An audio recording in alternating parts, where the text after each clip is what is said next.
Donc bonjour à toutes et à tous, et je suis ravie de vous retrouver ici à Fontainebleau, au Centre national des sports de la Défense, pour ce point presse délocalisé.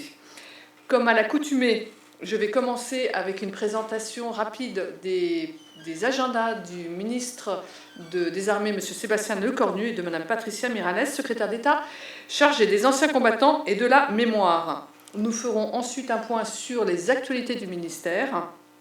Et le focus thématique sera consacré au sport. Comme vous le savez, nous sommes à moins d'1 an des Jeux Olympiques et Paralympiques et le calendrier s'accélère. D'ailleurs, ce dimanche se tiendra la journée paralympique et la billetterie s'ouvrira le lendemain.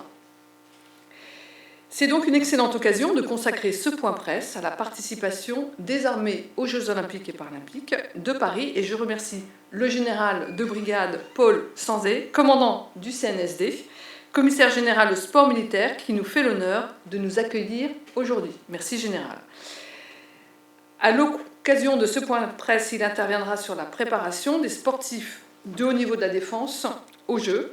Et nous aurons également la chance d'écouter les témoignages de 4 athlètes et anciens athlètes. Ils reviendront notamment sur leur parcours de sportifs en lice pour les Jeux, mais également sur l'après, c'est-à-dire la reconversion au sein des armées. Nous ferons ensuite un point sur les opérations militaires en cours avec le colonel Pierre Godillère, porte-parole de l'état-major des armées. Et à l'issue du point presse, nous aurons l'occasion de visiter les infrastructures sportives et nous partagerons ensuite un moment de convivialité avec les sportifs que vous pourrez interviewer si vous le souhaitez. Donc je commence avec les agendas et notamment l'agenda de M. Sébastien Lecornu, ministre des Armées. Lundi, le ministre a reçu à l'hôtel de Brienne le Premier ministre du Royaume des Tonga, M. Sovaleni, également ministre de la Police et des Forces armées. Les deux ministres ont salué les perspectives d'approfondissement des coopérations de défense entre les deux nations, notamment pour la sécurité de nos intérêts communs et de ceux des États du Pacifique Sud. Les ministres sont convenus de travailler conjointement pour assurer la stabilité régionale, en particulier dans le cadre d'un dialogue étroit avec les autres États membres du South Pacific Defense Ministers Meeting que la France organisera en Nouvelle-Calédonie du 4 au 7 décembre prochain. Mardi, il a été auditionné par la Commission de défense nationale et des forces armées sur le projet de loi de finances 2024. Ce projet de loi prévoit un budget de défense de 47,2 milliards d'euros hors pension, soit 3,3 milliards de plus qu'en 2023. Et pour rappel, l'année 2024 constitue la première année de mise en œuvre de la loi de programmation militaire 2024-2030. Hier, il était en déplacement à Lorient avec son homologue grec pour la cérémonie de mise à flot de la frégate de défense et d'intervention Kimon. Je passe maintenant à l'agenda de Mme Patricia Mirallès.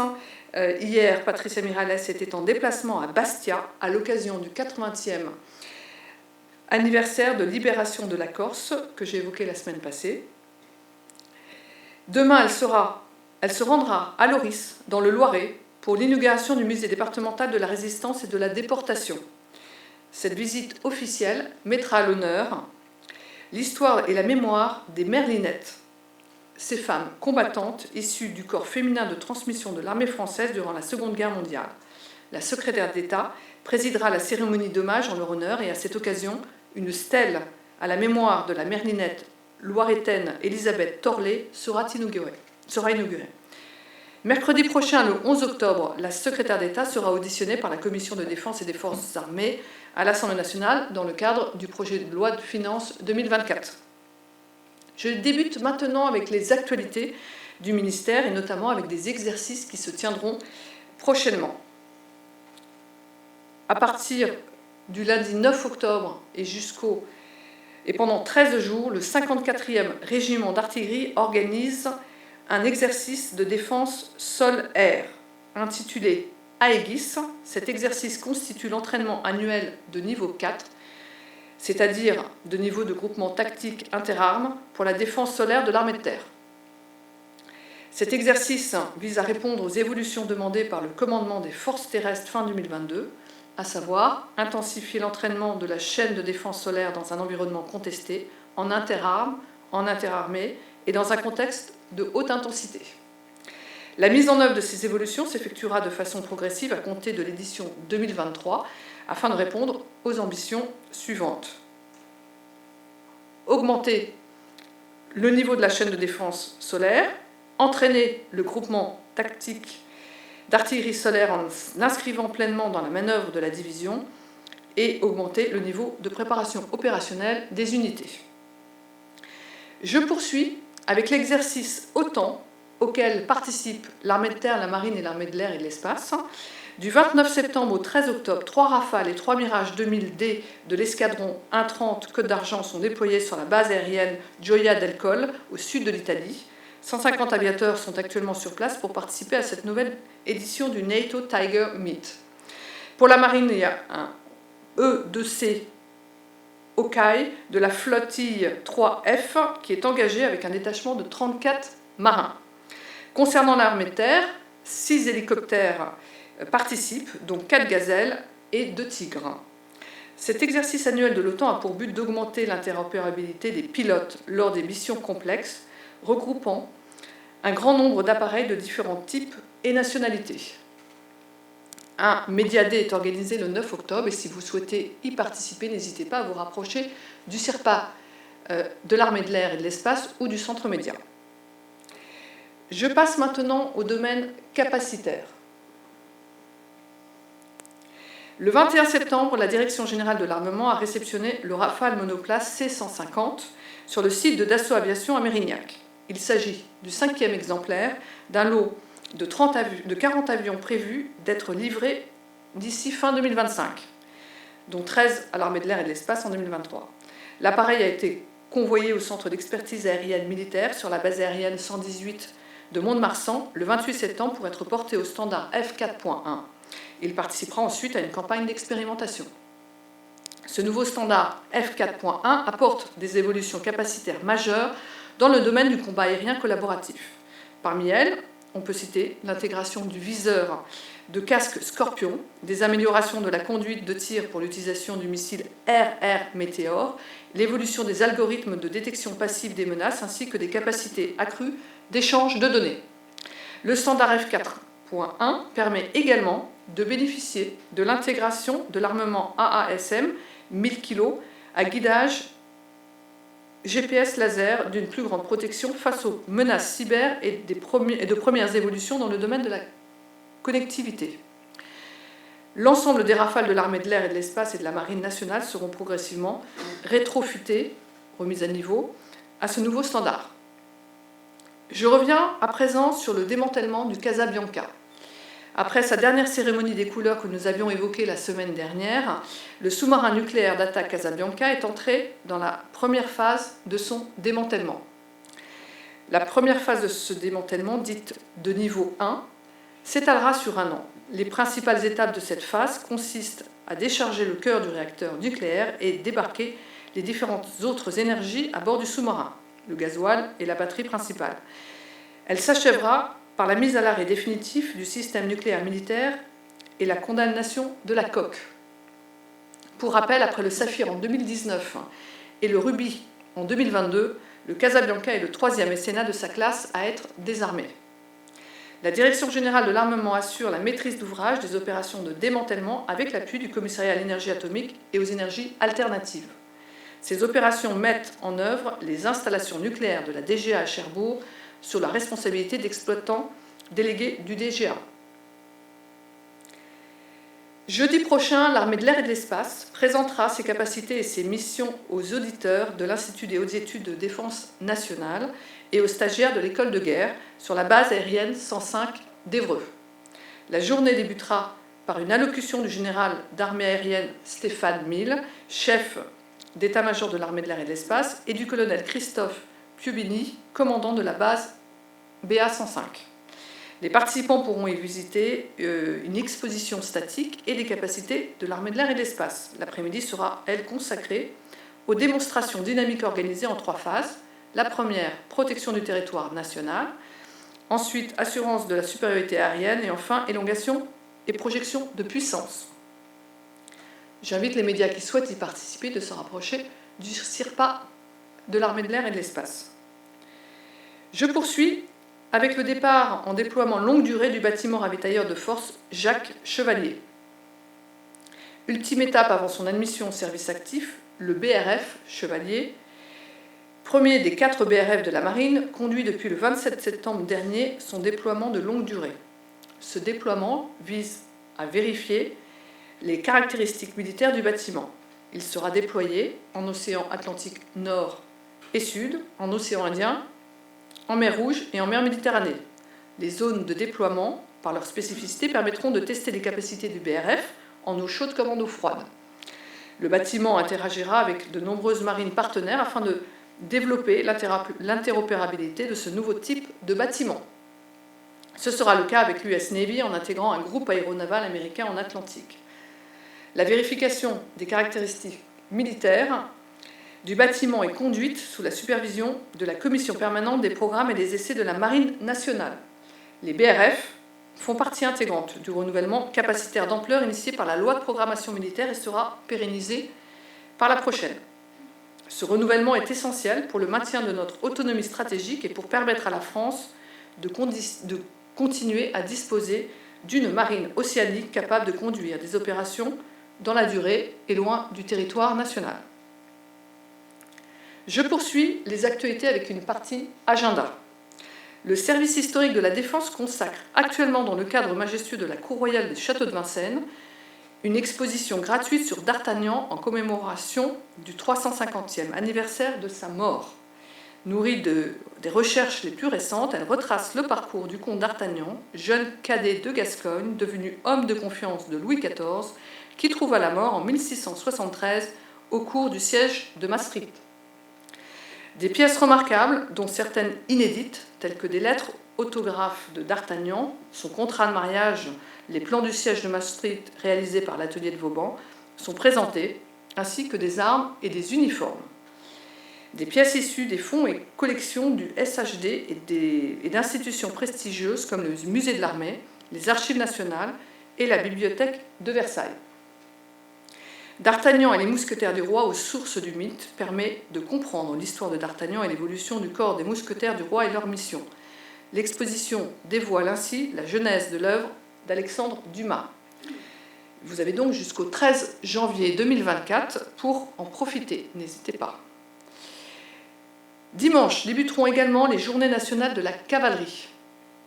C'est le rendez-vous annuel de l'arme blindée cavalerie rassemblant toutes les générations de l'arme. Ces journées sont organisées en 2 temps. Une première journée mémorielle est prévue ce dimanche 8 octobre à l'Hôtel des Invalides à l'Arc de Triomphe. Elle sera ponctuée de plusieurs cérémonies, dont une prise d'armes qui sera présidée par le major général de l'armée de terre, le général de corps d'armée, Jean-Christophe Béchon. La journée du lundi 9 octobre sera, elle, consacrée à un colloque de la cavalerie au Cercle national des armées situé à l'hôtel Saint-Augustin. Avant de passer au focus thématique dédié cette semaine aux Jeux Olympiques, je vous signale la tenue ce week-end d'un événement sportif. Ce dimanche se déroulera en effet la 45e édition des 20 km de Paris. Cette course a été créée en 1979 par l'armée de l'air pour valoriser l'effort physique en tant que composante intégrale de la formation professionnelle et humaine du personnel. Comme vous le savez, c'est tout l'objet de ce point presse. Le sport tient une place prépondérante dans le quotidien des militaires. Outre les valeurs de dépassement, de soi et de solidarité, il a des vertus physiologiques qui permettent aux militaires d'être pleinement opérationnels. L'édition 2023 met à l'honneur les blessés et 8 d'entre eux participeront à la course parmi une délégation de 300 aviateurs. C'est la première fois que des blessés de l'armée de l'air viennent de réaliser ensemble les 20 km. Un stand du Bleuet de France sera également présent. Pour rappel, le Bleuet de France est l'œuvre caritative qui soutient les combattants d'hier et d'aujourd'hui, les victimes de guerre, les victimes d'actes de terrorisme et leurs familles. En tout, plus de 200 personnes de l'armée de l'air et de l'espace seront mobilisées pour participer à l'organisation de cette course. j'en ai fini avec les actualités du ministère. Avez-vous des questions avant de passer au focus thématique?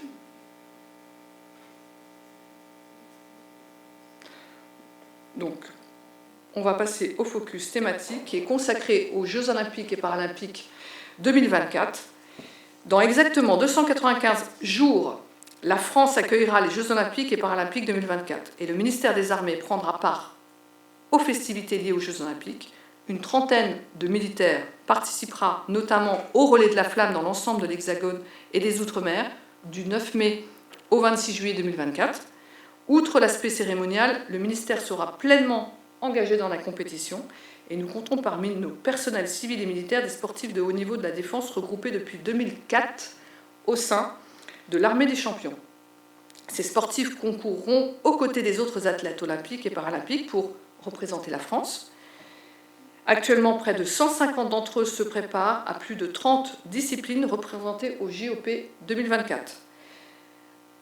Avant de céder la parole au général Sanzé, commandant du Centre national des sports de la défense, je rappelle brièvement qu'avec plus de 200 athlètes de haut niveau, le ministère des Armées est le plus grand contributeur de l'État au soutien du sport de haut niveau français. Ce soutien va au-delà de l'aspect sportif, il s'agit d'un accompagnement complet qui englobe une rémunération constante pour les sportifs, un soutien en cas de blessure et une aide à la reconversion en fin de carrière professionnelle. Son armée des champions représente donc des chances de médaille pour la France. Général, je vous cède la parole.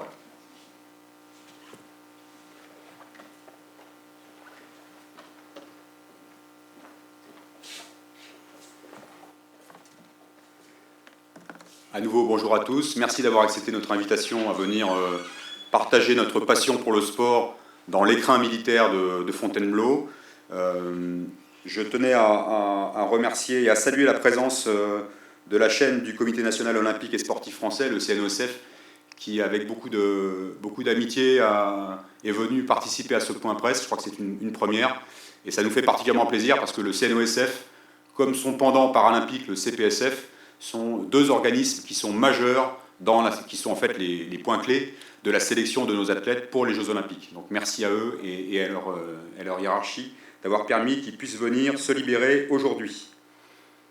Vous avez dû, avant d'arriver ici, en principe, si nous n'avons rien raté, avoir un petit flyer, un petit document point presse qui vous expliquait qui était, ce que vous alliez trouver à ce point presse. J'ajoute un autre document que vous pouvez trouver sur la table ici qui présente le Centre national des sports de la défense et qui est également à votre disposition pour compléter éventuellement certaines données ou reprendre des adresses mail si vous avez besoin de davantage de commentaires. Je souligne le fait que pour certains, vous avez fait beaucoup d'efforts en acceptant très imprudemment de traverser, de descendre au sud du périphérique. Et donc, dans ces conditions, nous allons faire un effort pour que ce déplacement soit le plus rentable possible. Donc cette journée vous est dédiée, elle vous est consacrée. Après le point presse proprement dit, vers midi, nous allons quitter l'amphithéâtre, faire une petite visite d'environ 20 à 25 minutes, jusqu'à retrouver l'ensemble des sportifs de haut niveau qui sont en stage cette semaine, donc la quarantaine de sportifs de haut niveau qui sont cette semaine en stage, qui partageront un déjeuner avec vous, si vous l'acceptez. Donc un déjeuner sous forme de manche debout. Et ce sera l'occasion également de faire des interviews, si vous le souhaitez, avec tel ou tel, qu'il s'agisse des sportifs de haut niveau, de leur encadrement, et des anciens sportifs qui sont au premier rang et que je vais faire intervenir tout à l'heure. Je voudrais souligner enfin, vous avez compris que cette semaine c'était l'occasion idéale pour réaliser ce point presse ici. Je remercie Madame la Directrice d'avoir accepté notre proposition, puisque nous rassemblions ces 50 ou 40 plutôt sportifs de haut niveau. Et bien évidemment, ils vont repartir dans leur fédération pour s'entraîner en vue des compétitions. Donc il fallait saisir l'opportunité, c'est ce que nous avons fait. Et je tiens à dire que je me ferai seconder par l'encadrement du bataillon de Joinville, à commencer par le commandant Lebrun qui va se lever, qui est le commandant du bataillon de Joinville, donc vous pouvez faire tête sur lui. Également par le lieutenant-colonel Holdra qui commande l'école interarmée des sports. et par le colonel de Villeneuve, qui est le colonel adjoint du CNSD, qui est mon bras droit et qui sait tout ce que moi je ne sais pas, c'est lui qui a la réponse. Je voulais juste me présenter en 2 mots pour vous dire que donc je suis le commissaire interarmé au sport militaire. Interarmé, ça veut dire les 3 armées, la gendarmerie nationale, mais aussi, dans certains domaines, nous occupons et je m'occupe des athlètes qui sont recrutés par le secrétariat général pour l'administration. Et je suis en charge à la fois de la politique du sport, de la pratique du sport, de l'innovation dans le sport, pour l'ensemble du ministère et de la gendarmerie nationale, en accord et en relation, bien sûr, avec les chefs d'état-major d'armée et le directeur général de la gendarmerie nationale. Je suis également le représentant français auprès du Conseil international du sport militaire, le CISM, et bien évidemment, je m'appuie sur le CNSD que je commande, c'est-à-dire à peu près 200 personnes ici sur Fontainebleau, qui regroupe à la fois l'état-major, l'école interarmée des sports et l'école militaire d'équitation, qui est sur un autre quartier qui se trouve à 3 km, toujours dans la forêt de Fontainebleau. Voilà. Et pour être tout à fait complet, pour ceux qui s'inquiéteraient de la taille de mon béret, c'est normal, je suis chasseur alpin, je viens de commander la brigade d'infanterie de montagne durant 2 ans, donc l'une des 7 brigades de combat de l'armée de terre. Diapositive suivante. Donc nous vous parlons ce matin des Jeux et des compétitions olympiques pour des athlètes de haut niveau, mais il faut quand même bien comprendre qu'ils appartiennent à un écosystème militaire qui est beaucoup plus vaste et que je vais vous présenter sur cette planche très rapidement. Le sport militaire, c'est un périmètre très large, mais on peut le schématiser en 3 vocations principales. D'abord, la vocation de formation à l'entraînement sportif, la formation qui est l'un des sous-bassements de la capacité opérationnelle des armées. Donc nous sommes ici, avant tout et au départ, une école, 2 écoles, même l'EIS et l'école militaire d'équitation, qui dispensent des formations pour des moniteurs de sport, qui à leur tour, dans les régiments, dans les bases navales, sur les bases aériennes ou dans les groupements de gendarmerie, vont dispenser leur savoir et vont entraîner à l'éducation physique et sportive les militaires qui leur sont confiés. Le deuxième volet au centre, ce sont les compétitions internationales. Donc, les armées confient au CNSD la tâche de constituer des équipes interarmées dans les sports individuels, mais aussi dans les sports collectifs. Et donc, nous voyons passer ici environ 1000 sportifs militaires par an que nous préparons pour des compétitions internationales. La dernière en date, c'est le championnat du monde militaire de rugby, qui ne vous ont pas échappé, j'espère, qui se tenait au mois d'août et de septembre en Bretagne, et qui ont vu la France, l'équipe de France militaire, battre les Fidji au cours d'un match homérique. Je vous renvoie aux images sur YouTube. Pour schématiser, nous réussissons à participer à 12 championnats du monde militaire par an, et nous en organisons entre 2 et 3 par an. Voilà. Enfin, sur la droite, le volet reconstruction. J'en parle pour ne plus y revenir en principe, sauf dans vos questions. La reconstruction, c'est la reconstruction des blessés par le sport, qui va de la redécouverte de son propre corps après la blessure jusqu'à un niveau de compétition. Alors, on peut schématiser les activités qui sont proposées à nos blessés. Il y a 9 familles différentes d'activités.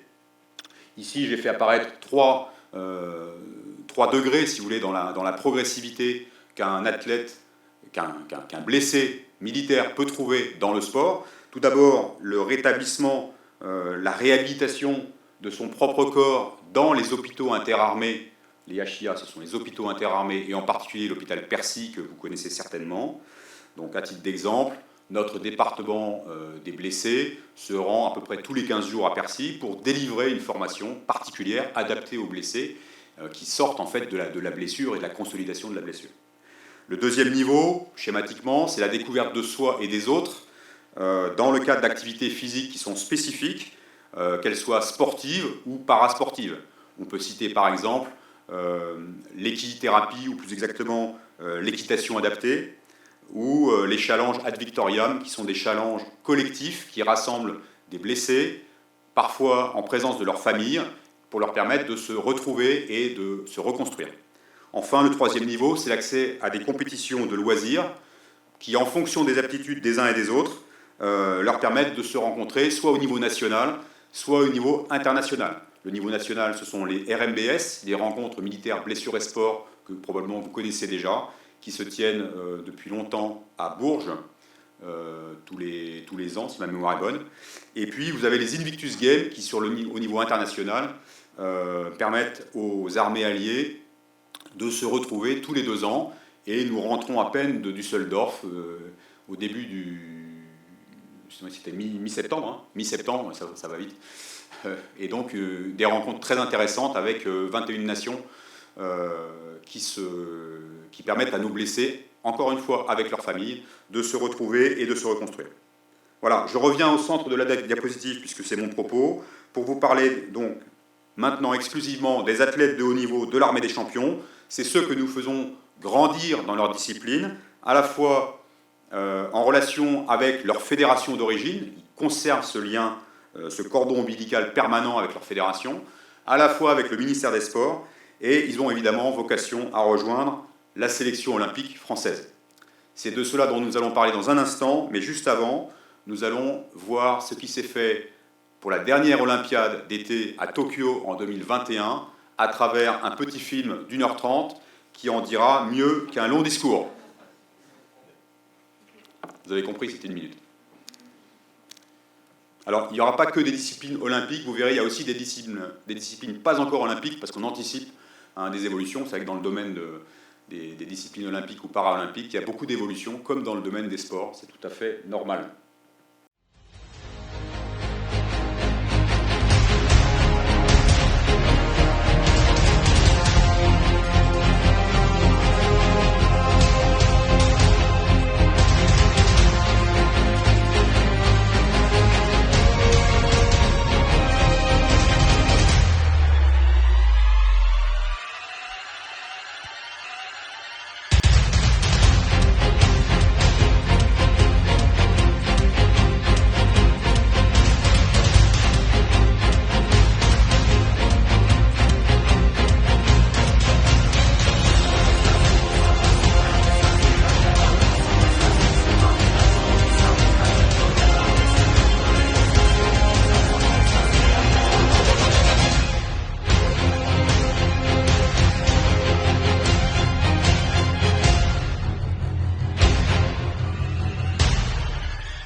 De rentrer un peu dans la mécanique de cette armée des champions pour comprendre d'où elle vient, ce qu'elle est, ce qui la rend si particulière et surtout comment elle fait pour gagner et surtout pour bien gagner.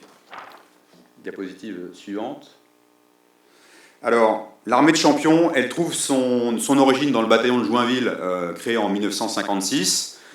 Pour tous ceux qui auraient des doutes sur le bataillon de Joinville, je vous recommande ce petit fascicule. Je fais ma publicité, c'est pour les éditions de Taillac, le petit quiz sur le sport militaire qui est paru tout récemment et qui dit « Quelle est la mission du bataillon de Joinville aujourd'hui ? Accueillir et gérer les athlètes de haut niveau recrutés au sein des 3 armées et de la gendarmerie et pour les athlètes en situation de handicap, du secrétariat général pour l'administration. Ils sont en vente à la sortie pour les bonnes œuvres du CNSD. » Plaisanterie à part, les armées savent en réalité, depuis bien longtemps et par la force des choses, aborder la jeunesse, la recruter et lui permettre de se révéler à elle-même. Et je pense que le domaine du sport militaire l'illustre bien. Au temps de la conscription, le bataillon de Joinville, vous le savez, il permettait aux jeunes sportifs français, amenés sous les drapeaux par obligation, de ne pas perdre une année en réalisant une césure obligatoire dans leur entraînement. Finalement, il s'agissait d'optimiser les compétences existantes en relation à l'époque avec 54 fédérations, et c'est comme ça que sont sortis du lot les grands noms du sport français. On pourrait les énumérer, mais Jalabert, Noah, Tabarly, la génération 1975 du football français, Platini, etc. Aujourd'hui, à l'heure de la professionnalisation, les armées ont adopté une autre logique qui sert tout autant le sport français. Cette logique, c'est non plus de rentabiliser une césure obligatoire, mais plutôt de faire germer des talents détectés dans les fédérations, de les faire éclore dans l'environnement préservé des armées, en les mettant à l'abri des soucis matériels. Et de cette façon, leur permettre d'exprimer tout leur potentiel dans la durée.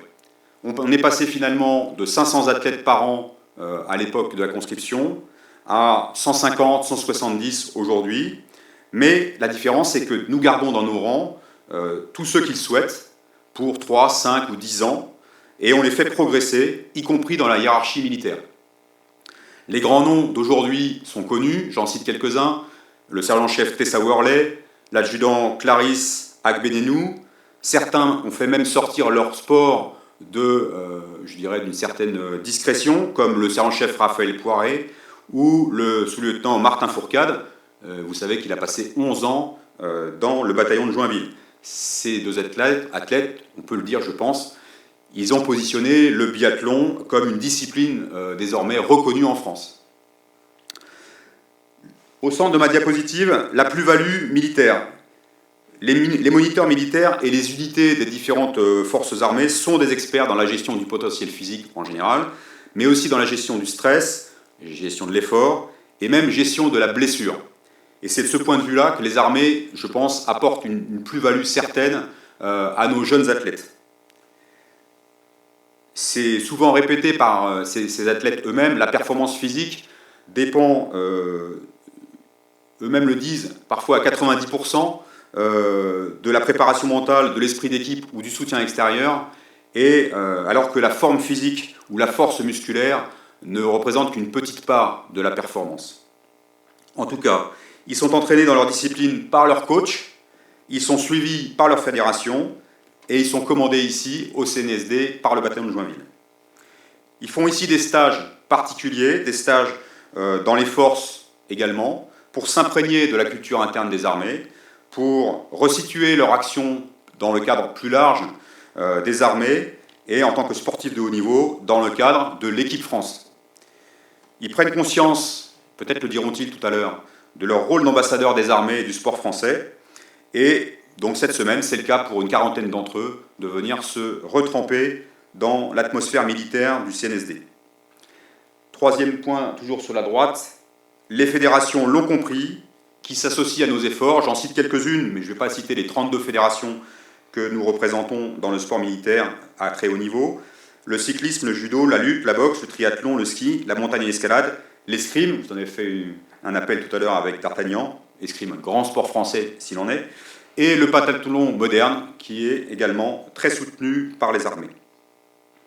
Je pense que le succès de nos champions vient de cette alchimie réussie entre une jeunesse qui a du talent et qui croit à ses chances, des fédérations qui d'elles-mêmes nous proposent des jeunes espoirs ou des jeunes pépites qui vont grandir en termes de performance, et les armées qui acceptent d'investir et d'accompagner ces jeunes talents vers la maturité des champions.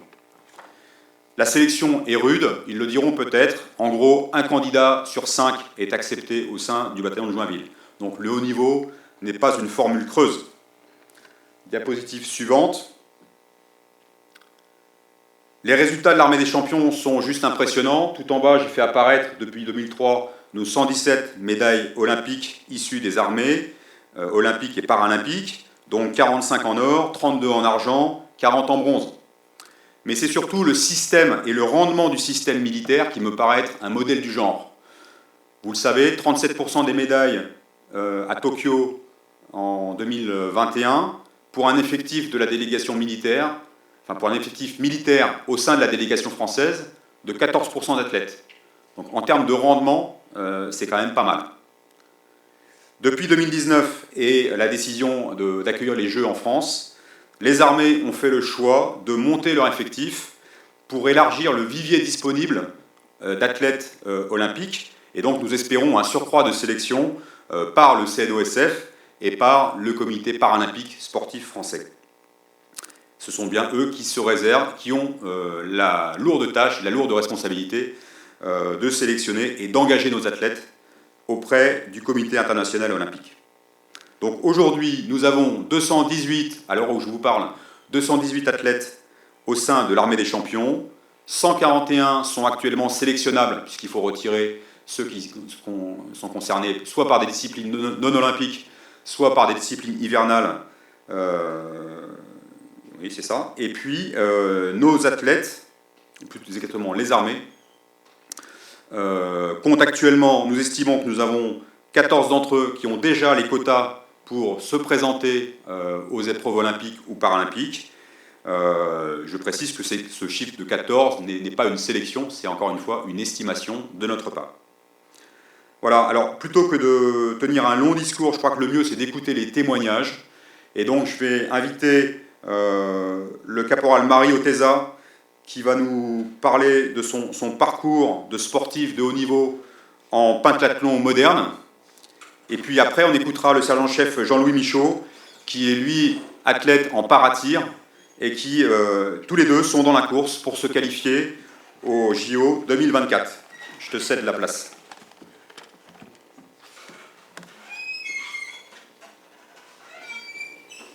Madame la directrice, messieurs les généraux, messieurs les colonels, bonjour à tous.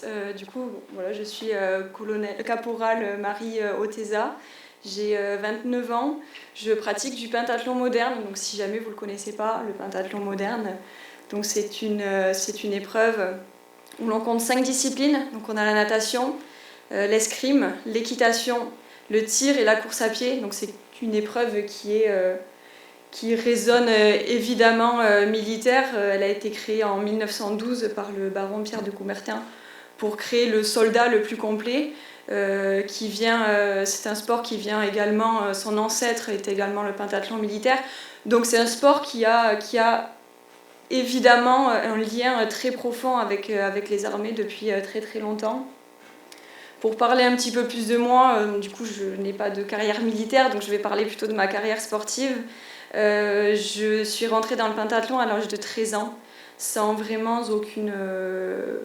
Je faisais de la natation et de la course à la base, rien de plus. J'ai appris sur le tas après toutes les autres disciplines. J'ai été dans un CREPS formateur pendant 6 ans. J'ai ensuite intégré l'INSEP depuis maintenant 10 ans, grâce à mes résultats sportifs. J'ai vécu une première expérience olympique avec les Jeux de Tokyo, c'était mes premiers. C'était une expérience bien sûr incroyable. Malheureusement, je ne ramène pas de médaille, donc avec une petite déception au bout. J'intègre, ça fait maintenant 3 ans que je suis à l'armée de l'air et de l'espace. Qui est une magnifique armée au passage, et donc du coup à l'armée de champions également. C'est pour un sportif de haut niveau avoir ce partenariat, parce que c'est clairement un partenaire, l'armée, c'est pas seulement un contrat comme on peut avoir avec nos autres partenaires. Là c'est plus loin, ça va plus loin, c'est vraiment on parle vraiment d'équipe. Les rassemblements qu'on vit ici nous le confirment encore. Il y a très peu d'autres partenaires qui nous procurent des émotions comme ça, des moments comme ça, où on peut se retrouver tous pendant une semaine à vivre des émotions différentes, à connaître d'autres sportifs également, à voir de plus près le métier de militaire. Hein. On a dormi pendant quelques jours dehors, au frais, donc c'est qu'un tout petit aperçu de ce que les militaires peuvent vivre, mais c'est vraiment toujours des moments incroyables qu'on vit ici. Pour en dire un petit peu plus sur moi, du coup je suis plusieurs fois médaillée européenne, plusieurs fois médaillée mondiale. J'ai également été dans mon parcours, je suis désolée, je n'ai pas vraiment préparé, donc je pars un peu peut-être dans tous les sens. J'ai également dans mon parcours du coup été opérée 2 fois des genoux. Et c'est vrai que l'armée, c'est un des seuls partenaires où, Madame la directrice en a parlé tout à l'heure, c'est un des seuls partenaires où, malgré les blessures, on sait qu'on sera toujours soutenu, on sait que l'armée sera toujours là derrière, peu importe les contre-performances et peu importe les blessures qu'on peut avoir, et même peu importe l'après-carrière, on sait que l'armée est là et qu'ils nous soutiennent, et c'est un des énormes avantages qu'on a ici, c'est qu'on se sent vraiment soutenu, on sait qu'on n'est pas tout seul, même si on vit des très très hauts, et on peut aussi vivre des très très bas dans nos carrières sportives. Et l'armée nous soutient, quoi qu'il se passe, l'armée est là, et c'est vraiment quelque chose de très très important pour nous. Donc merci. Merci Caporal. On va Merci passer beaucoup. la place au grand-chef Michaud, et puis vous aurez l'occasion de la réinterroger tout à l'heure.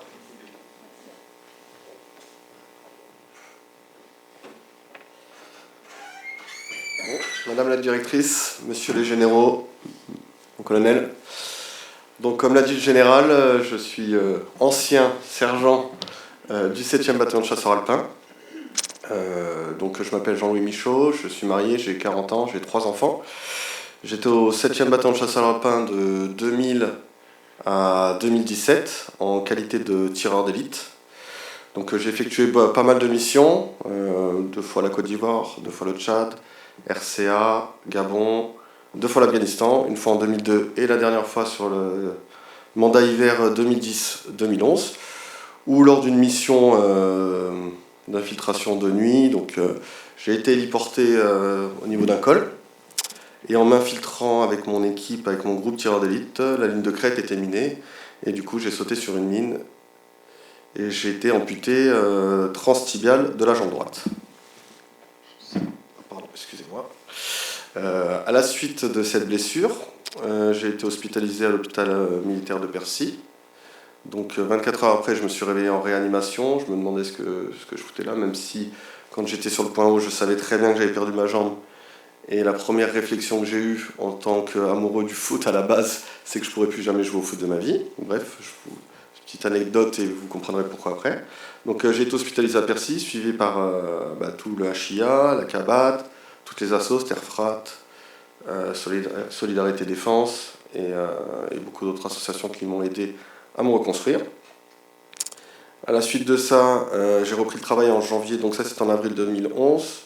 J'ai repris le travail en janvier 2012 en tant que moniteur de tir, puis je suis venu très rapidement ici au CNSD car j'ai croisé un colonel qui était à ce moment-là adjoint au CNSD qui voulait créer un poste pour les aides-moniteurs de sport pour les blessés de guerre, en fait, pour pouvoir passer cette formation. Donc j'ai passé avec ma prothèse la formation avec les valides, donc j'ai fait les 2 mois de formation d'aide monitorat, où j'ai fini 5e ou 6e, je crois, sur la formation de 30.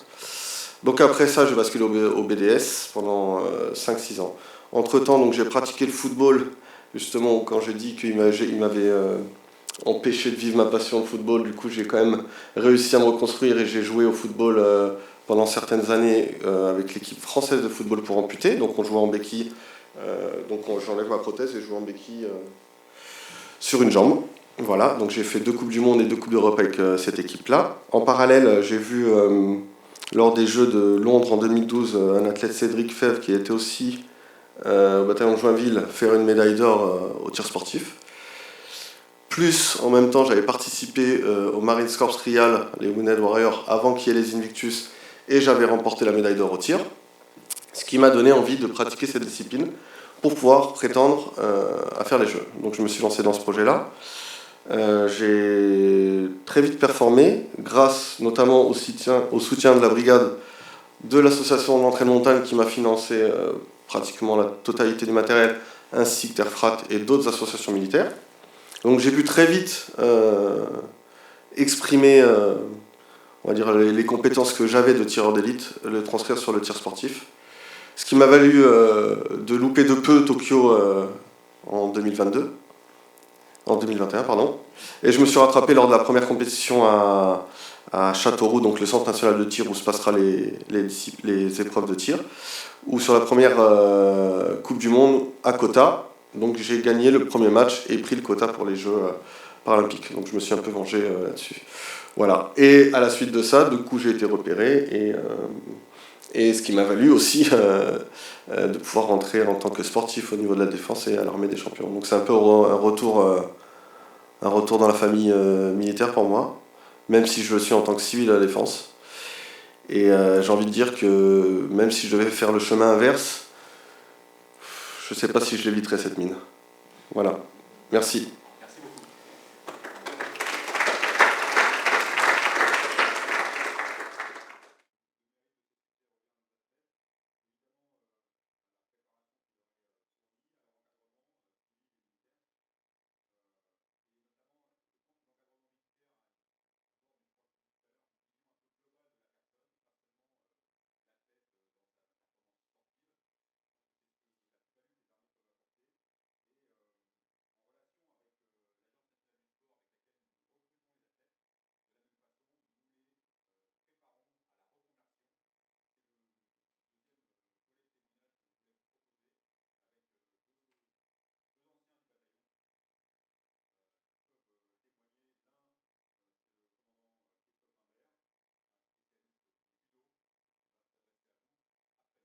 Madame la directrice, mon général, capitaine de corvette Imbert, donc en langage interarmé égal commandant. Je suis rentré en 2007. J'ai été recruté par l'institution, donc vous avez vu l'uniforme, hein, c'est la Marine nationale, donc jusqu'à nos jours. J'ai été recruté en tant qu'officier sous contrat parce que j'avais un petit bagage universitaire qui m'a permis de rentrer dans cette case.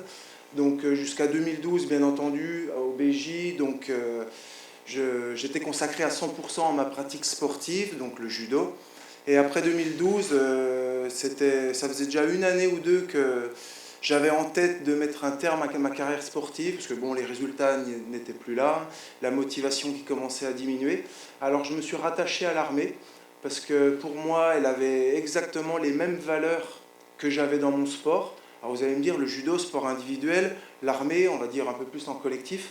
Mais non, même au judo, on est ok, un sport individuel, mais on a besoin des autres pour performer, on a besoin des autres pour progresser et s'entraîner. Donc toutes les valeurs de l'esprit d'équipage, comme on dit dans la marine, ben, en fait, depuis que j'étais petit, depuis que j'ai commencé le judo, sans le savoir, j'avais les mêmes valeurs que le métier que je fais maintenant. Donc pour moi, c'était droit pour l'œil. C'est 2012, j'ai arrêté le judo. En plus, on m'a proposé, alors ça c'était bien, on m'a proposé un poste ici à Fontainebleau où j'ai fait 4 ans et où je m'occupais maintenant le poste au commandant Lebrun, de la gestion administrative des sportifs de haut niveau. Donc c'était un petit peu, j'ai connu le côté sportif de haut niveau et après on me disait tu vas les gérer administrativement. Donc c'était tout bénef pour moi, c'était une entrée en douceur dans l'institution.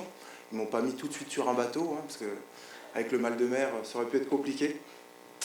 Non, et donc du coup j'ai fait ça 4 ans, ça m'a vraiment conforté dans mon choix. Et après, le CNSD, j'espère qu'il ne va pas se vexer, mais il y avait un peu trop de couleur kaki au CNSD pour moi. Je suis marin, je voulais aller voir la mer. Donc je suis parti vraiment dans des unités marines, donc 3 ans à Saint-Mandrier, 1 an à Toulon. Et ça fait 4 années dans le sud, c'était vraiment 4 années super enrichissantes où je côtoyais que des marins. À Saint-Mandrier, c'était de la formation, c'est une des plus grosses écoles de la marine. Donc je voyais toutes les jeunes recrues arriver, donc toujours dans un cursus d'officier EPMS, officier des sports, donc où j'inculquais la valeur sportive qui est importante pour nos militaires, hein, parce que bien dans sa tête, bien dans son corps, et après on est bon sur la mission. Donc pareil à Toulon, un niveau un peu plus régional, où je m'occupais du sport pour toute la façade Méditerranée. Et après, j'ai été appelé à la direction du personnel de la marine à Tours. Donc il n'y a pas de bateau à Tours, mais on a la Loire et le Cher. Et c'est une affectation très intéressante, un peu plus politique, mais avec tout ce que, malgré ma faible expérience dans la marine, j'arrive avec un regard neuf et avec la directive de l'EMA, via le CNSD, on arrive à faire des choses sympas et on arrive à pallier à toutes les composantes de l'aspect sport ou EPMS. Moi, je mélange toujours les deux, parce que le PMS, entraînement physique, militaire et sportif, il y a aussi sport dedans. Donc, ok, il faut que le commando Hubert, mes fusiliers marins, ils soient aguerris, punchy, ils soient résilients au combat, mais j'ai beaucoup de marins qui sont dans le soutien. Et aussi pour eux, on va dire qu'on va parler plus de sport pour tous, de conditions physiques afin de tenir son métier de marin, mais qui n'est pas non plus dans l'excellence. C'est pour ça que la facette du sport, elle est super enrichissante, parce qu'il y a toutes les facettes, on peut tout faire, la cohésion, enfin voilà, je ne vais pas vous faire un spitz, le CNSD saura mieux le dire que moi, mais voilà. Je suis à Tours depuis 2020, donc on va voir où la gestion va m'envoyer dans les années à venir, mais voilà, j'ai déjà exprimé un besoin à la gestion d'aller sur un bateau, donc pourquoi pas un PHA, un porte-hélicoptère amphibie, donc d'ici quelques années, en tant que commandant adjoint équipage. Ça serait vraiment pour moi une... Non, vous y croyez pas? C'est filmé hein, pour ma gestion? Non, donc voilà, alors c'est voilà, tout ça pour vous dire, l'institution, elle m'a tout apporté, elle va m'apporter encore beaucoup, parce que fin 2022, j'ai demandé une activation. Je ne vous ai pas parlé de mon statut, j'ai été recruté officier sous contrat. J'ai demandé une activation qui est tombée récemment, donc je suis activé, je suis militaire de carrière. Et cette année, je suis passé officier supérieur, capitaine de corvette. Donc c'est pour vous dire que les sportifs de haut niveau, ce qu'on a dans l'ADN, on le retrouve aussi dans l'institution. Et puis si vous avez envie de travailler, si tout ce que vous donnez dans votre discipline, vous le donnez après dans l'institution, ben, l'institution, elle sera reconnaissante. Et puis il y a moyen de faire des carrières vraiment sympas. Et voilà. Merci, commandant.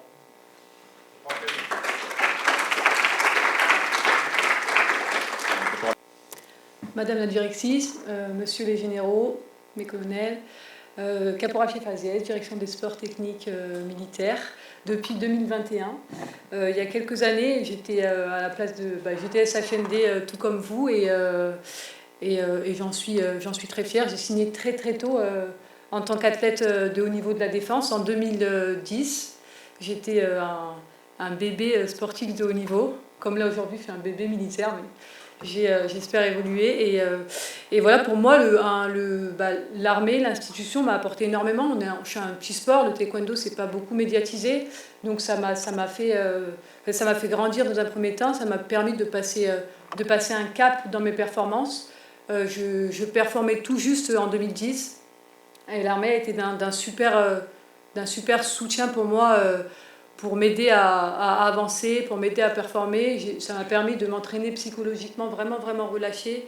Et voilà, pour ça, je le remercie. Je remercie aussi aujourd'hui parce qu'on a 4 athlètes de haut niveau de la défense qui sont aujourd'hui sous les ordres du commandant Lebrun. Donc merci à l'armée pour ça, je suis très fière de eux. Et voilà, l'armée, ça n'a été pas qu'un soutien psychologique ni financier. Moi, j'ai eu beaucoup de blessures dans ma carrière. J'ai eu beaucoup de contre-performances, donc c'était un peu des vagues. Et en fait, quand j'étais dans le creux de la vague, je retrouvais souvent l'armée, hein, ma famille aussi, mais l'armée qui est pour moi une immense famille. Et voilà, j'ai décidé d'arrêter ma carrière en 2021. Pour moi, le fait que les Jeux soient à Tokyo, soient en 2021 et pas en 2020, je ne pouvais pas les faire.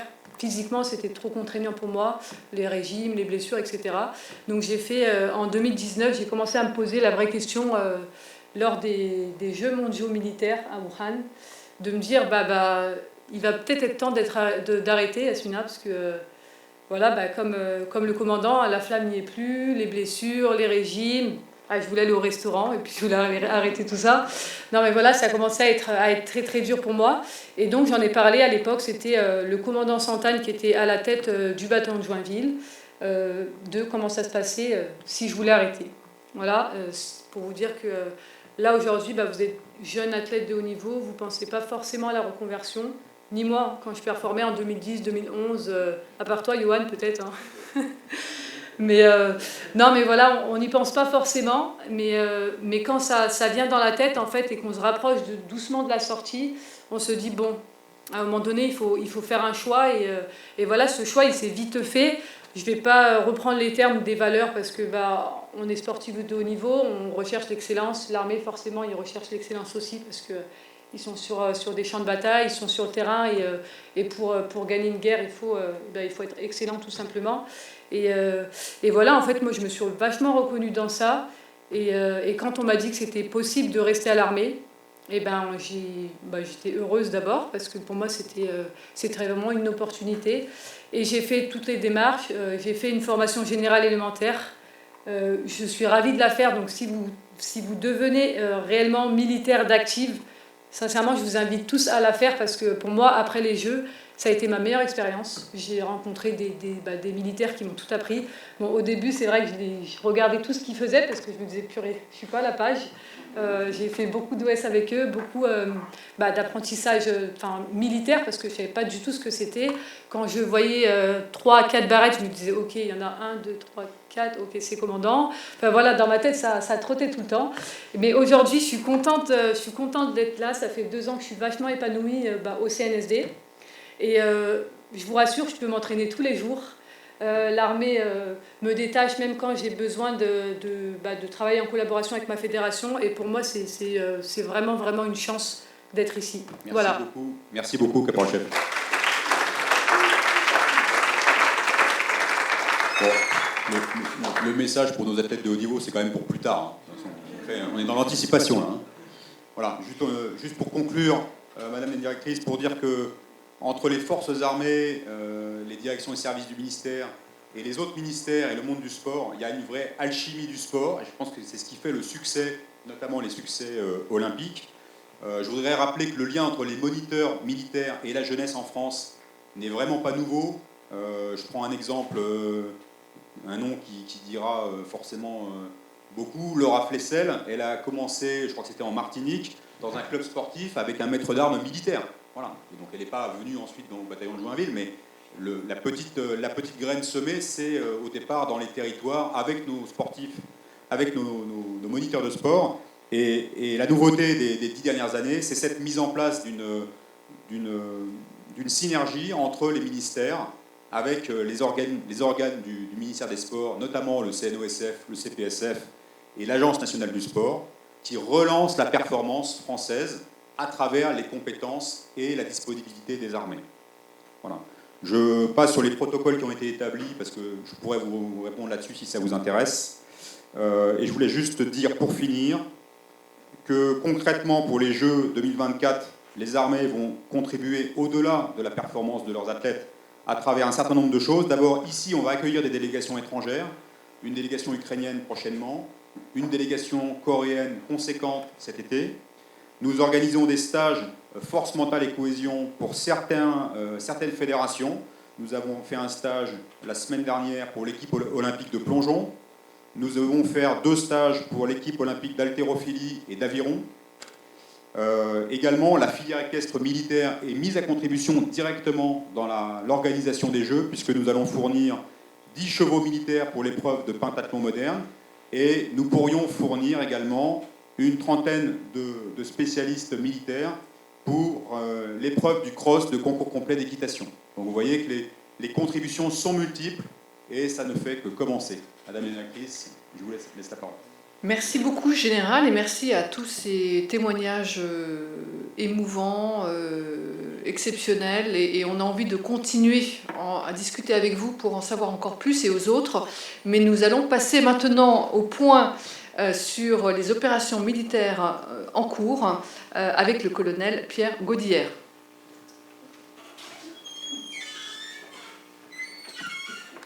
Bonjour, je ne suis pas sportif de haut niveau, mais vous pouvez rester quand même. Et on va commencer par un film pour illustrer. La mission du détachement Mamba s'inscrit dans une mission, dans un objectif global de... Dès qu'on aura connecté, il s'agit de vous décrire un détachement de l'armée de l'air et de l'espace qui est basé à l'est de la Roumanie, intégré au dispositif de réassurance de l'OTAN et la chaîne de commandement de l'OTAN et au dispositif de défense roumain. Voilà, face à l'est.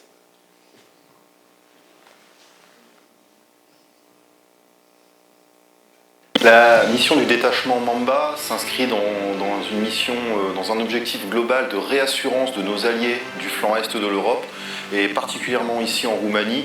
Notre mission est de défendre le territoire roumain ainsi que les forces alliées prépositionnées en Roumanie. Nous disposons d'une section Mamba donc une conduite de tir avec plusieurs lanceurs. Et ce qui est important, c'est que cette section Mamba, elle est intégrée à la chaîne d'engagement OTAN.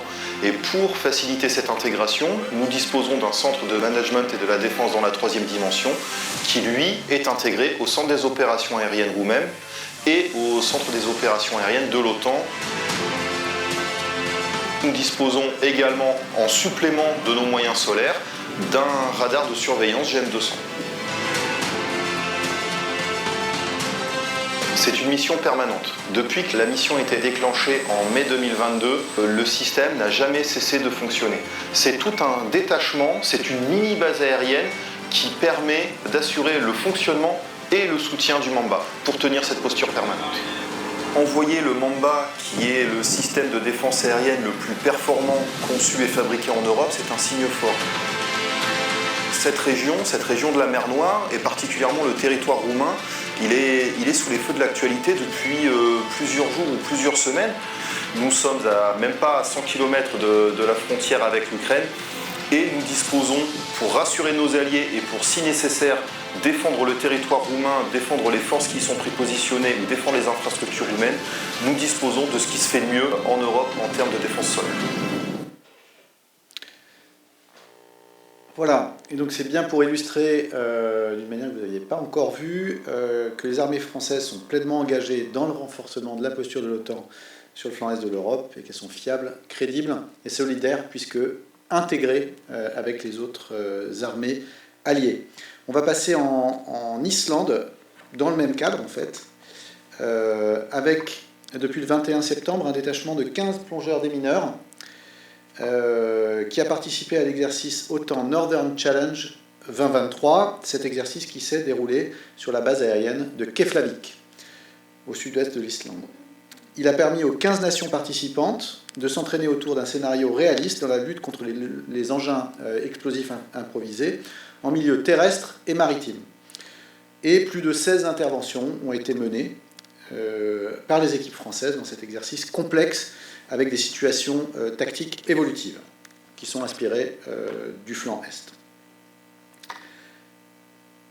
On passe en Estonie avec la mission Lynx, donc nos militaires français, nos soldats français qui sont intégrés au sein d'un bataillon multinational dont le Royaume-Uni est nation cadre, mais qui s'entraînent aussi directement avec la Ligue de défense estonienne, sorte de réserve estonienne. Vous en avez parlé la semaine dernière. Et bien là, le 28 septembre, une compétition de tir entre la compagnie d'infanterie légère française donc, et la Ligue de défense estonienne s'est tenue au camp de Kirna. Un challenge qui permet de renforcer là aussi les liens entre les deux entités, les capacités de défense opérationnelle du territoire estonien et également de montrer la solidarité des alliés vis-à-vis de la défense du flanc est de l'Europe.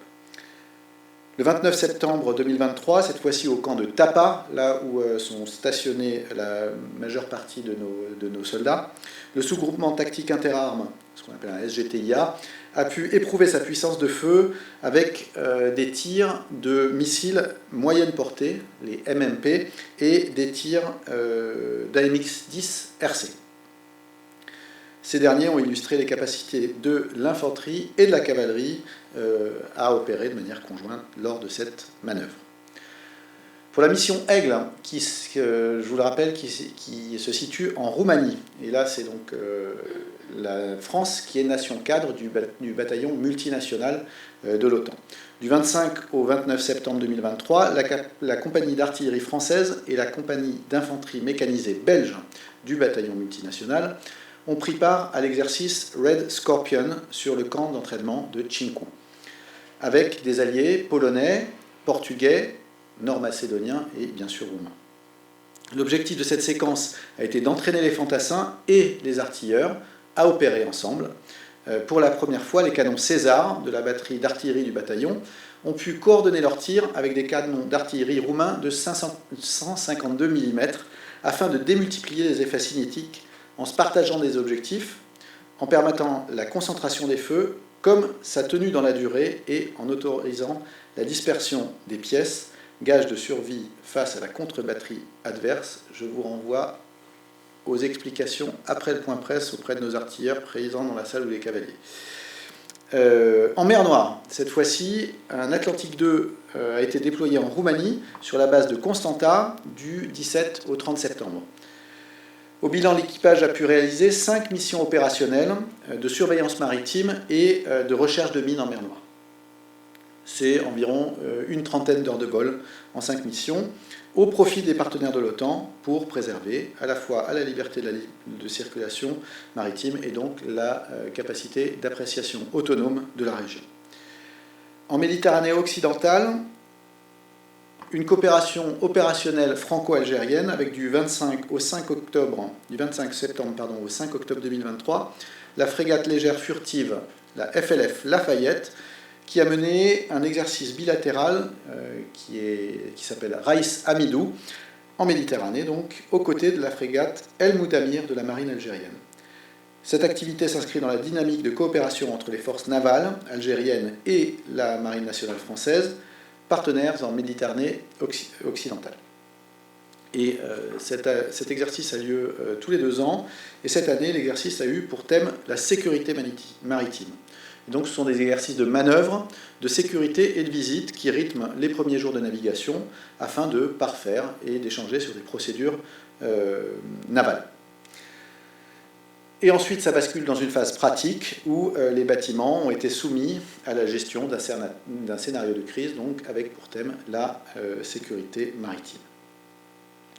En Méditerranée orientale, cette fois-ci, le 24 septembre, la frégate légère furtive Surcouf, la FLF Surcouf cette fois-ci, a appareillé de Toulon pour une mission en Méditerranée, puis en Atlantique. Le 2 octobre, elle a intégré le Standing NATO Maritime Group 2. Le groupe otanien est composé en outre du navire amiral HMS Duncan, de la frégate espagnole Mendes Nunes et de la frégate italienne Margotini. Et ce groupe a navigué de conserve, assurant la présence permanente de l'OTAN sur le flanc sud-est et donc contribuant à la posture dissuasive de l'Alliance. On passe au sud, en Afrique, avec, dans le golfe de Guinée, une saisie de 2,4 tonnes de cocaïne, effectuée le 21 septembre par la frégate de surveillance Ventose. Bien, cette frégate de surveillance poursuit son déploiement dans le golfe de Guinée dans le cadre de la mission Corimbe, donc, que vous avez pu suivre depuis début août avec le PHA Mistral, puis rejoint par la frégate de surveillance Ventose début septembre. Du 26 au 29 septembre, le Ventose a ensuite fait une escale technique et logistique à Dakar, qui est un point d'appui privilégié de la base navale sénégalaise. De son côté, le porte-hélicoptère amphibie Mistral a effectué du 25 au 29 septembre sa 3e patrouille opérationnelle dans le Golfe. Cette patrouille a été marquée par un exercice de lutte au-dessus de la surface, mobilisant à la fois le drone S-100 et les détachements embarqués. Et donc, ce que vous pouvez voir à l'écran, c'est une occasion de maintenir l'entraînement des caïmans marines embarqués et du détachement d'hélicoptères de l'aviation légère de l'armée de terre qui sont embarqués à bord de ce porte-hélicoptère amphibie. Enfin, toute cette semaine a été consacrée à la planification des prochains grands exercices de coopération, tels que Grand African Nemo 2023, Gano 23, qui est le rendez-vous annuel majeur pour les marines riveraines et partenaires en matière de sécurité maritime et de préservation des ressources. En Côte d'Ivoire, le 29 septembre, une cérémonie cyclique de transfert d'autorité du 43e bataillon d'infanterie de marine, le 43e BIMA, s'est tenue en présence d'autorités des forces armées de la Côte d'Ivoire. Et c'est le colonel Thomas Rioux, chef de corps de la 13e demi-brigade de Légion étrangère, qui succède ainsi à la tête du 43e BIMA au colonel Paul Sadourny, chef de corps du 126e régiment d'infanterie. Principal acteur du partenariat avec les forces armées de Côte d'Ivoire, le 43e BIMA entretient avec elles des relations étroites en menant des entraînements réguliers et des actions de partenariat dans des formations. Au Sahel et plus particulièrement au Niger, le président de la République a annoncé ce 24 septembre la fin de la coopération militaire avec le Niger qui implique le désengagement des forces françaises déployées au Niger d'ici la fin de l'année. Pour le rappel, les armées françaises étaient présentes dans ce pays à la demande des autorités nigériennes pour lutter contre les groupes armés terroristes. Et depuis 2013, l'action des armées françaises s'est d'abord déroulée dans le cadre des opérations Serval, puis Barkhane, et s'est ensuite transformée en partenariat militaire de combat avec les forces armées nigériennes. Dans ce pays et plus largement au Sahel, les armées ont rempli leur mission avec courage et détermination pour empêcher de faire de cette région un sanctuaire du terrorisme international. Les conditions nécessaires ne sont toutefois plus réunies depuis la tentative de coup d'État du 26 juillet 2023 et le désengagement sera conduit de manière maîtrisée, en bon ordre et en sécurité, en transparence avec le Niger, et donc les premières mesures vont débuter dans la semaine. Au Proche et Moyen-Orient, on commence avec les FFEAU. Le mercredi 27 septembre, la frégate multimission, la FREM Languedoc, a effectué un ravitaillement à la mer avec le bâtiment de ravitaillement américain USNS Amelia Earhart. Et dès le lendemain, le Languedoc a accosté à Mascate, la capitale du sultanat d'Oman, pour effectuer une relâche opérationnelle. Le Languedoc a ensuite repris la mer le 3 octobre pour conduire un exercice de sauvetage en mer en coopération avec le bâtiment Al-Moubshir de la Marine royale omanaise. Un entraînement qui vise à renforcer l'interopérabilité entre les deux marines en partageant les savoir-faire en matière de sauvetage maritime dans la région. Actuellement, la frégate a intégré la Combined Task Force 150, la CTF 150, actuellement sous commandement français. Et c'est une coalition multinationale qui assure des missions de surveillance maritime, de lutte contre le terrorisme, contre la piraterie et contre les narcotrafics. Toujours au Proche et Moyen-Orient, cette fois-ci dans le cadre de l'opération Chamal, depuis le 23 septembre, un avion ravitailleur C-135 de l'armée de l'air et de l'espace est déployé au Qatar pour contribuer à la coalition, aux opérations de la coalition. Chamal étant le volet français de l'opération Inherent Resolve de la coalition dans la région. Cet avion ravitailleur a d'ores et déjà réalisé 4 missions de ravitaillement en vol au profit des moyens de la coalition. Une capacité de ravitaillement en vol qui est mise à disposition et qui permet aux avions de chasse partenaires et alliés de conduire des missions opérationnelles de plus longue durée ou plus loin, afin de démultiplier leur efficacité au profit notamment des troupes au sol. Les avions français engagés dans l'opération Chamal contribuent ainsi à la stabilité régionale dans le Golfe et appuient les forces irakiennes qui sont engagées dans la lutte contre Daesh. Le C-135 a également réalisé un vol opérationnel et ravitaillé des Rafales des forces françaises aux Émirats arabes unis. Toujours dans le cadre de l'opération Chamal, le 2 octobre, une vingtaine d'officiers des forces armées irakiennes ont suivi un cours spécifique à l'artillerie sur la base Union 3 à Bagdad. Cette formation a été dispensée par un officier français du JOCAT, le JOCAT étant l'état-major opérationnel à Bagdad, Joint Operations Command Advisory Team, donc dans la partie conseil de notre engagement en Irak. Cette formation s'est articulée autour de 3 axes: des effets techniques et tactiques de l'artillerie, l'intégration de l'artillerie dans la planification des opérations et les mesures de coordination entre forces terrestres et aériennes. Pour ce dernier volet, l'Air Advisor était présent à ses côtés, contribuant par son expertise à la synchronisation des feux dans la 3e dimension. Cette formation vient étoffer les savoir-faire des forces armées irakiennes qui poursuivent leurs opérations de lutte contre les résurgences de l'État islamique. On va commencer par une mission NARCOPS pour les forces armées déployées aux Antilles, dans le sud de la mer des Caraïbes. Voilà. Le patrouilleur anti-Guyane, le PAG La Combattante, a patrouillé donc à proximité de Trinité-el-Tobago. La relâche opérationnelle à Port d'Espagne a permis d'échanger avec les autorités civiles et militaires locales pour approfondir la connaissance de la région et renforcer la relation bilatérale entre les deux pays. À l'issue de cette relâche, un officier trinidadien a embarqué à bord de la combattante et des entraînements ont été conduits avec donc cet officier à bord. Un premier exercice de visite croisée a permis de partager les savoir-faire des deux marines, puis un entraînement au ravitaillement à la mer a été également conduit afin de développer l'interopérabilité. Pour les forces armées en Guyane, du 26 au 30 septembre, des militaires du 9e régiment d'infanterie de marine, le 9e RIMA, et du 3e régiment d'étrangers d'infanterie, 3e REI, ont appuyé les gendarmes de Guyane lors d'opérations successives. Celles-ci ont visé à intervenir sur les points logistiques implantés le long d'une piste, donc les points logistiques illégaux évidemment, implantés le long d'une piste dans le nord-ouest guyanais. Ainsi, les commandos de recherche d'action en jungle, les CRAJ et les plongeurs de combat du génie, PCG du 9e RIMA, et la section d'aide à l'engagement débarqué, SAED du 3e REI, je crois qu'il n'y a plus d'initiale après, ont été engagés donc, aux côtés des gendarmes. Le bilan de cette opération est remarquable.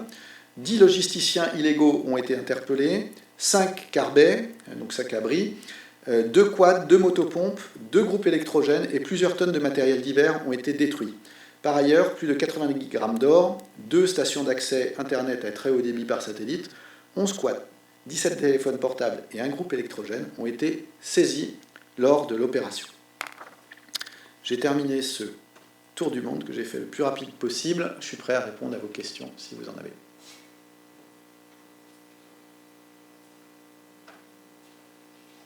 J'ai été parfaitement clair. Je vous remercie.